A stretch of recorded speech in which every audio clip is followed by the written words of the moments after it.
Meski baru seminggu memangku jabatan sebagai Kapolda Bali, Irjen Polisi Roni F. Sompi telah memetakan sejumlah persoalan di Bali. Salah satu yang menjadi perhatian mantan Kadif Humas Mabes Polri tersebut adalah kemacetan di Kota Denpasar dan juga di kawasan pariwisata. Kapolda Bali Irjen Polisi Roni F. Sompi mengatakan potensi kemacetan terjadi akibat pertumbuhan jumlah kendaraan yang tidak didukung dengan pertumbuhan volume jalan. Mengatasi kemacetan, Polri tidak bisa bekerja sendiri karena ada kewenangan pemerintah daerah dalam mengatur akses jalan serta penataan parkir. Sedangkan Polri berwenang dalam penertiban dan penegakan hukum untuk memberikan efek jera. Untuk mencari solusi kemacetan ini, pihaknya akan segera berkoordinasi dengan pemerintah daerah, termasuk nantinya akan melibatkan desa adat.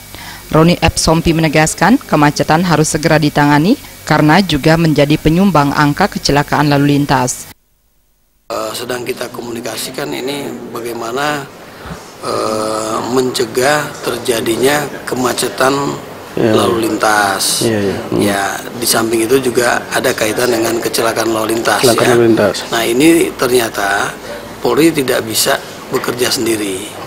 Ya, berkaitan dengan jumlah kendaraan yang ada dengan daya tampung jalan di seluruh Bali, khususnya Denpasar dan Kuta. Ini tentu berkaitan dengan kompetensi dan kewenangan Pemda. Ya, kemudian bagaimana akses jalan ini yang perlu juga diatur, termasuk perparkiran itu juga ada di Pemda. Nah, Polri tentu penertiban dan penegakan hukum. Roni F. Sompi menambahkan Bali cenderung kondusif, namun kewaspadaan tetap tidak bisa diabaikan.